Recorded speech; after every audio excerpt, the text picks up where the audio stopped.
श्री शिवाय नमस्तु भयम। दोस्तों, जैसा कि आप सभी लोग जानते हैं कि 9 जनवरी 2026 यानी शुक्रवार को पड़ रही है माघ माह की कृष्ण पक्ष सप्तमी तिथि। और दोस्तों, यह वह तिथि है जो माघ में पड़ने वाली सबसे बड़ी तिथि है, क्योंकि यह शुक्रवार के दिन पड़ रही है और इसका बहुत ही बड़ा और विशेष महत्व होता है।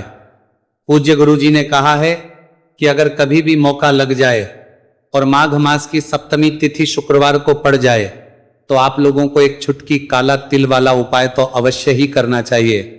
इन दोनों का संयोग बहुत कम आता है।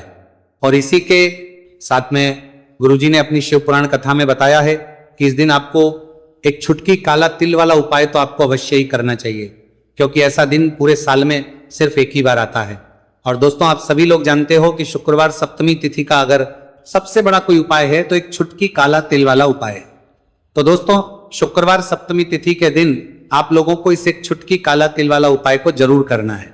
बहुत सारे लोग होंगे जिन लोगों ने इस उपाय को ना किया हो और मतलब पूरा महीना निकल गया, उन्होंने किसी भी दिन इस एक चुटकी काला तिल वाला उपाय को ना किया हो। पर दोस्तों, आपके पास एक आखिरी मौका बचा हुआ है, जो कि 9 जनवरी शुक्रवार सप्तमी तिथि के दिन है। तो इस दिन आप लोगों को इस वाले उपाय को जरूर कर लेना है। भले ही आपने पूरे महीने भर इस उपाय को ना किया हो, पर अगर आप इस माघ मास के शुक्रवार सप्तमी तिथि के दिन अगर इस वाले उपाय को कर लिया तो आपको इस उपाय को करने का वह फल मिलेगा जिसकी आपने कभी कल्पना भी नहीं करी होगी। इसीलिए आप लोग इस वाले उपाय को एक बार जरूर कर लेना है, ताकि आप लोगों के हाथ से यह मौका ना जा सके और आपको इस उपाय को करने का फल मिल सके। दोस्तों, यह उपाय पंडित जी ने अपनी अभी के ही श्री शिव महापुराण की कथा में बताया है, जिस उपाय को आज हम आपको बहुत अच्छे से समझाने वाले हैं। वीडियो को देखने के बाद इस उपाय को समझने के लिए आपको कोई और वीडियो को देखने की जरूरत नहीं पड़ेगी। तो चलिए दोस्तों, उपाय को शुरू करते हैं। देखिए, यह है इस माघ मास के शुक्रवार सप्तमी तिथि के दिन। यह इतना खास होता है, इतना महत्वपूर्ण होता है। देखा गया है कभी कभी बड़े बड़े पूजा पाठ अनुष्ठान से जो मनोकामना पूर्ण नहीं होते, वह माघ मास के शुक्रवार सप्तमी तिथि के दिन एक छोटे से उपाय करने से ही आपकी मनोकामना पूर्ण हो जाती है। और बहुत सारे लोगों ने इस उपाय को किया भी है और उनको इसको करने का फल भी जरूर मिला है। अगर आप लोग भी इस उपाय को करना चाहते हैं तो आप इस उपाय को पहले अच्छे से समझ लेना, सुन लेना, उसके बाद करना। आपको इस उपाय का फल जरूर मिलेगा। और इस उपाय को कर लेने से आपके घर में चाहे किसी भी प्रकार की दुहक और समस्या क्यों ना चल रही हो, आपको उसका कारण भी नहीं पता है कि भाई यह समस्या किस कारण से चल रही है। उसका कुछ भी कारण हो सकता है, जैसे पितृदोष हो सकता है, किसी भी तरह का मंगल दोष भी हो सकता है। तो इस दिन आप लोगों को यह वाला उपाय कर लेना है। यह एक ऐसा उपाय है जिस उपाय को अगर किसी विशेष दिन पर किया जाए तो भाई उस विशेष दिन का जो है वह तो हमें मिलता ही मिलता है। पर हमने उस दिन पर इस उपाय को किया है तो हमें उससे भी बड़ा फल मिलता है, और फल बहुत जल्दी मिलता है, क्योंकि आप इस उपाय को बहुत ही बड़े और विशेष दिन पर कर रहे हो। तो चलिए अब उपाय के बारे में बात करते हैं। उससे पहले आप लोगों को यह जानना आवश्यक है कि आखिर यह उपाय किस समय करना है, किसको करना है और कैसे करना है। तो चलिए हम आगे आपको वीडियो में एक एक करके बता देते हैं।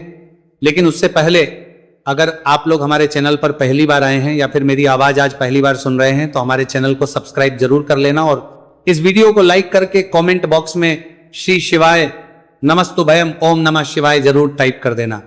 तो दोस्तों, इस एक चुटकी काला तिल वाला उपाय को हमें इस शुक्रवार सप्तमी तिथि के दिन कैसे करना है, किसको करना है, किस समय करना है और कहां पर करना है, ये सारे सवालों के जवाब आपको इस वीडियो में मिल जाएंगे। और जो ये वीडियो देखेगा भाई, उसको एक चुटकी काला तिल वाला उपाय जरूर करना चाहिए, क्योंकि इस दिन एक चुटकी काला तिल का भी बहुत ही बड़ा और विशेष महत्व होता है। और जब बात आ जाए एक चुटकी काला तिल वाला उपाय की, तो ये सोने पर वाली बात हो जाती है और ये एक बहुत ही बड़ा उपाय हो जाता है इस शुक्रवार सप्तमी तिथि का। तो अब दोस्तों, इस एक चुटकी काला तिल वाला उपाय को आखिर करना किसको है, सबसे पहले हम लोग वो बात जान लेते हैं। तो देखो, घर की जो बड़ी माताएं बहनें होती हैं, उन माताओं बहनों में से कोई भी एक बड़ी माता बहन इस वाले उपाय को कर सकती है। और दोस्तों, अगर आप चाहें तो अपने घर में से सभी सदस्यों को भी इस उपाय को करवा सकते हैं। अगर किसी व्यक्ति की खुद की कोई मनोकामना है, खुद की कोई दुख और परेशानी है, जो कि वह अपने लिए ही करना चाहता है। इस वाले उपाय को तो वह खुद अपने लिए भी कर सकता है। बाकी अगर कोई घर में से ऐसा है जो कि अपने पूरे घर परिवार की सुख और शांति के लिए यह वाला उपाय करना चाहता है, तो भाई वह भी कर सकता है, उसमें भी कोई दिक्कत वाली बात नहीं है। कहने का मतलब यह है कि इस उपाय को हर एक सदस्य भी कर सकता है और पूरे घर परिवार के सदस्य के लिए घर की बड़ी बहनों में से कोई एक माता बहन भी कर सकती है। माताएं बहनें अगर घर में उपस्थित ना हो या वह ये वाला उपाय ना कर पा रही हो, तो फिर घर का कोई बड़ा सदस्य भी इस एक छुटकी काला तिल वाला उपाय को कर सकता है, चाहे फिर वह पुरुष ही क्यों ना हो, उसमें कोई भी दिक्कत वाली बात नहीं है। अब दोस्तों जो अगला प्रश्न निकल कर आता है वह यह आता है इस उपाय को लेकर के आखिर इस उपाय को हमें किस समय करना है, सुबह के समय करना है कि शाम के समय करना है। तो देखो इस वाले उपाय को आप लोग सुबह भी कर सकते हो और शाम के समय प्रदोष काल में भी कर सकते हो। अब अगर आप पूछो कि भाई सबसे उत्तम समय कौन सा रहेगा इस एक छुटकी काला तिल वाला उपाय को करने का, तो हम आपसे बस यही कहेंगे कि इस उपाय को आप सुबह के समय करेंगे तो ज्यादा बेहतर होगा। बाकी अगर प्रदोष काल शाम के समय भी करेंगे तो भी अच्छा होगा, उसमें कोई भी दिक्कत वाली बात नहीं है। तो अब दोस्तों जो अगली सबसे बड़ी और महत्वपूर्ण बात आती है वो ये आती है कि सुबह अगर हम उपाय को करेंगे तो हमें कितने बजे से लेकर कितने बजे तक के बीच में करना है, और शाम के समय प्रदोष काल में करेंगे तो हमें कितने बजे से लेकर कितने बजे के बीच में करना है। तो देखो सुबह जितनी जल्दी हो सके आप उपाय को करने की कोशिश करना। बाकी अगर किसी कारणवश लेट भी हो जाओ, थोड़ी देर भी हो जाए, तो 10 या 11 बजे तक भी आप उपाय कर लेना, पर 12 बजे से ज्यादा देरी ना हो, ठीक है, इस बात का ध्यान रखना। उसके बाद में दोस्तों अगर के समय प्रदोष काल की बात करें, प्रदोष काल का जो समय है होता है वो शाम के 6 बजे से शुरू हो जाता है।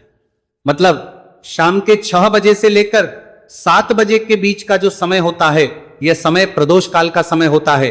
तो आप इस उपाय को 7 या 8 बजे के बीच में भी कर सकते हो। मतलब शाम के 6 बजे से रात 8 बजे के बीच में आप कभी भी इस वाले उपाय को कर सकते हो, उसमें कोई भी दिक्कत वाली बात नहीं है। देखिए आज के इस पूरे वीडियो में हम आपको 3 चमत्कारिक उपाय बताने वाले हैं। ये तीनों ही उपाय बहुत खास और बहुत ही विशेष होने वाले हैं। तो चलिए दोस्तों जान लेते हैं गुरुजी द्वारा बताए गए पहले उपाय के बारे में। देखिए यह उपाय आपको अपने परिवार के लिए करना है। यदि आप चाहते हैं कि आपका परिवार का प्रत्येक सदस्य तरक्की करे, उन्हें हर कार्य में सफलता की प्राप्ति हो, तो आपको यह उपाय करना है। तो देखिए इस उपाय को करने के लिए आपको एक आटे का दीपक लेना है। आपको अपने ही घर पर एक एक आटे का दीपक प्रकार से तैयार कर लेना है। अब देखिए दोस्तों इस प्रकार से आटे का दीपक तैयार करने के बाद इसी के साथ में आपको एक चुटकी हल्दी भी लेनी होगी। अब ये दोनों ही सामग्रियां लेकर के आपको पहुंच जाना है अपने ही घर में तुलसी जी के पौधे के पास में। देखिए कई लोग कमेंट करके पूछ रहे हैं कि क्या हम तुलसी जी के पौधे के वहां पर, हमारे घर में जो तुलसी जी का पौधा है वह सूख चुका है, तो वहां पर भी इस उपाय को कर सकते हैं। तो हाँ बिल्कुल आप इस उपाय को जो आपके घर में तुलसी जी का पौधा है वहीं पर आपको यह उपाय करना है। देखिए सबसे पहले तो आपको ये जो उपाय है सूर्यास्त के बाद यानी कि रात्रि के समय में ही करना होगा। अब देखिए सबसे पहले आपके पास जो एक छुटकी हल्दी है उसे आपको तुलसी जी के पौधे में डाल देना है। अब देखिए आप जो एक आटे का दीपक लेकर के आए हैं, सबसे पहले तो आपको उसे तुलसी जी के पौधे के पास में रखना है, और तुलसी जी पौधे के पास में रखने के बाद इस दीपक में हमें शुद्ध घी का प्रयोग करना है, और इसी दीपक में हमें गोल रूप की बाती का प्रयोग करना है। क्योंकि ये जो दीपक है विशेषकर हम हरि विष्णु नारायण के नाम से लगा रहे हैं। अब इस दीपक को आपको प्रज्वलित कर देना है और आपको भगवान विष्णु से, माता तुलसी से प्रार्थना करनी है कि हमारे घर में परिवार का प्रत्यक्ष सदस्य तरक्की करे, उसे अपने हर कार्य में सफलता की प्राप्ति हो, पूरा परिवार खुश रहे। हे भगवान नारायण आप हमारे परिवार की रक्षा करना। अब देखिए दीपक को प्रज्वलित करने के बाद आपको तुलसी जी के पौधे के नीचे यदि तुलसी जी का पत्ता गिरा हुआ पड़ा है तो उसे आपको उठा लेना है। आपको ध्यान रखना है तुलसी जी के पौधे से पत्ता तोड़ना नहीं है, नीचे गिरा हुआ है तो उसे आपको उठा लेना है। अब देखिए आपके घर में भगवान विष्णु की, भगवान श्री राम की या फिर भगवान श्री कृष्ण की यानी कि श्री विष्णु के किसी भी अवतार की प्रतिमा लगी हुई है, तो वहां पर आपको जाना है और आपको थोड़ी सी चीनी या फिर मिश्री आपके घर में हो तो उनका भोग आपको भगवान विष्णु के सामने लगाना है, और जो आप तुलसी जी का पत्ता लेकर के आए हैं उसे भी आपको उसी भोग में डाल देना है। अब देखिए, थोड़ी सी देर इस भोग को वहीं पर रखे रहने देना है, और फिर इस भोग को आपको अपने घर के परिवार के प्रत्येक सदस्य को प्रसाद स्वरूप प्रदान करना है। यकीन, इस उपाय को करने से आपके परिवार का प्रत्येक सदस्य हमेशा तरक्की पर रहता है और आपके परिवार में हमेशा खुशियां बनी रहती हैं। तो इस प्रकार से आपको पहला उपाय कर लेना है। अब हम जानते हैं दूसरे उपाय के बारे में। देखिए, ये जो उपाय है विशेषकर धन की प्राप्ति के लिए है, मां लक्ष्मी को प्रसन्न करने के लिए है, और विशेषकर शुक्रवार सप्तमी तिथि की रात्रि में ही आपको ये उपाय करना है। देखिए, सामने आपको एक दीपक दिखाया जा रहा है, तो आपको एक दीपक लेना है। दीपक आप मिट्टी का भी ले सकते हैं, आटे का भी ले सकते हैं। अब देखिए, इस दीपक में आपको शुद्ध घी का प्रयोग करना होगा, और इस दीपक दत्त में आपको विशेषकर मोली वाला जो धागा आता है, लाल रंग का कलावा का धागा जिसे हम कहते हैं, उसकी बात ही आपको इस दीपक के अंदर प्रयोग करनी है। यानी कि लंबी बाती का आपको इस दीपक के अंदर प्रयोग करना है। अब देखिए, ये जो दीपक है, आज रात्रि में लगभग 8 बजे के लगभग आपको ये जो दीपक है तुलसी जी के पौधे के पास में प्रज्वलित कर देना है। दीपक की जो बाती है उसका मुख आपको उत्तर दिशा में रखना है, इस बात का ध्यान रखना है। और आपको ओम महालक्ष्मी नमः इस मंत्र का लगातार जाप करते रहना है। देखिए, इस मंत्र का आपको 11 बार या फिर 108 बार जाप करने के बाद तुलसी जी के पौधे के नीचे से थोड़ी सी मिट्टी उठानी है। देखिए, आपको पता है कि अभी माघ के पवित्र दिन चल रहे हैं, और माघ मास के दिनों में यदि आप शुक्रवार सप्तमी तिथि के दिन तुलसी जी की मिट्टी रात्रि के समय में लेते हैं तो इससे आपके जीवन के जो सारे संकट है वह समाप्त होते हैं। अब देखिए, आपको एक गिलास लेना है, उसमें आपको जल भरना है, और जो आपने तुलसी जी की मिट्टी ली है सबसे पहले तो उसे आपको उससे गिलास के अंदर डाल है, और इसी के साथ में आपको एक चुटकी हल्दी भी उस पात्र के अंदर डालनी है। अब देखिए, इस जल का छिड़काव आपको अपने पूरे ही घर में करना है। देखिए, जल का छिड़काव आपको अपने घर में के प्रत्येक कोने में करना है, मुख्य द्वार पर करना है, प्रत्येक कमरे में करना है। केवल अशुद्ध स्थानों को आपको छोड़ना है, बाकी आपको प्रत्येक कोने में, प्रत्येक कमरे में जहां आप धन रखते हैं, चाहे रसोई घर हो, वहां पर आपको इस जल का छिड़काव करना है। और जल का छिड़काव करते समय आपके मन में यही भाव रहना चाहिए कि माता लक्ष्मी की कृपा से हमारे जीवन में हमेशा धन धान्य के भंडार भरे रहे, और जीवन में जो भी संकट है, कष्ट है, वो सभी दूर हो। इस प्रकार से कामना करते हुए सुंदर भाव के साथ आपको यह उपाय करना है। देखिए, इस उपाय को करने से घर का जो दुर्भाग्य है वह दूर होता है। तो इसीलिए आपको शुक्रवार सप्तमी तिथि की दिव्य रात्रि में यह उपाय करना है। अब दोस्तों, हम बात कर लेते हैं तीसरे विशेष और अंतिम उपाय के बारे में। देखिए, इस उपाय के माध्यम से भगवान विष्णु और माता लक्ष्मी दोनों ही प्रसन्न होने वाले हैं। तो देखिए, इस उपाय को करने के लिए सबसे पहले तो आपको दीपक लेने हैं। दीपक आपको 2 लेने होंगे। आप चाहे तो दोनों ही दीपक मिट्टी के भी ले सकते हैं, दोनों ही दीपक शुद्ध आटा मनकर उनके भी तैयार कर सकते हैं। अब देखिए, दोनों ही दीपक के अंदर आपको शुद्ध घी का प्रयोग करना होगा। अब देखिए, 2 दीपक हैं, उनमें से आपको एक दीपक के अंदर गोल बाती का प्रयोग करना है, और एक दीपक में आपको लंबी बाती का प्रयोग करना है। देखिए, लंबी बाती वाले दीपक के अंदर आपको लाल बाती का प्रयोग करना है। जो मोली वाला धागा आता है कलावा का, उसी की बाती का आपको प्रयोग करना है। अब देखिए, इसी के साथ में आपको एक चुटकी हल्दी लेनी है और एक चुटकी आपको काले तिल लेने हैं। अब देखिए दोस्तों, ये उपाय भी आपको विशेषकर रात्रि के समय में ही करना होगा। तो देखिए, सबसे पहले तो आपको ये जो सभी सामग्रियां हैं तुलसी जी के पौधे के पास में लेकर के पहुंचना है। देखिए, आपके पास जो गोलबाती का दीपक है, इसे आपको तुलसी जी के पौधे के पास में प्रज्वलित करना है।